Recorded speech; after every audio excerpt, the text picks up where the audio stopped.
जब सुने के होई भोजपुरी गाना बस बजे के चाही गाना।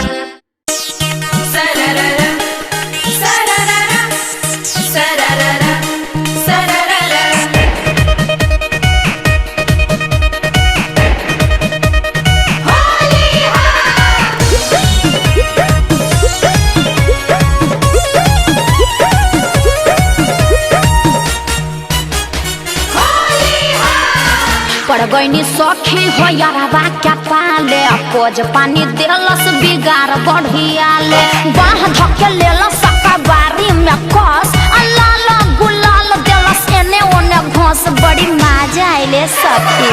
पड़ गईनी सखी हो यारवा क्या पाले पोज पानी देलस बिगाड़ बढ़िया ले ललका पियर का हरियर का मिला का पिचकारी भिड़ा के।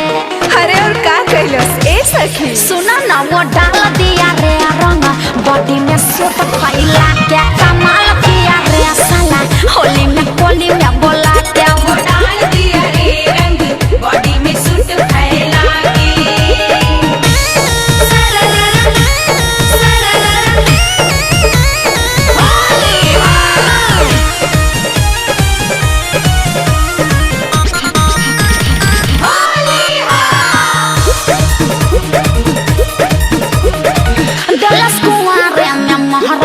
होली खेला के कैला समुंडा ताजा डालत डालत मोर कबार देलस जार आ सूट त सूट बोथा भइल साला बार जितना घिस बरल उतने मजो आइल हो।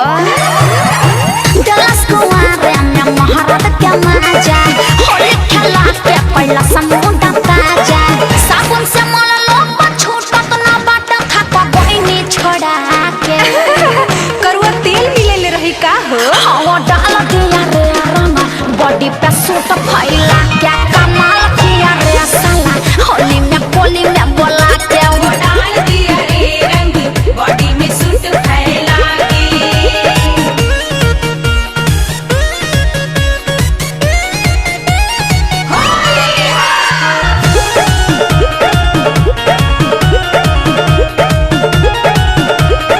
होली में देला सकर दा कबार हो जुग जुग जियो मजनुआ हमार हो अपनों से ज्यादा करे हमसे प्यार आ छोड़ब न संग बाटे वादा हमार जबले जियब तबले हो।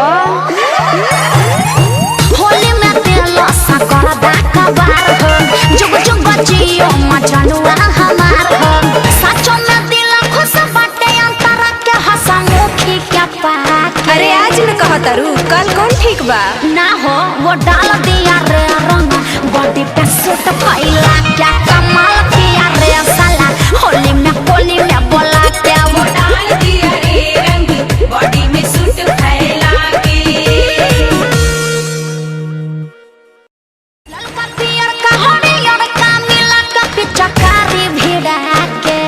अरे और का कैलस ए सखी? सुना ना वो डाल दिया रे रंग बॉडी में सूट फैला के कमाल किया रे साला होली में कोली में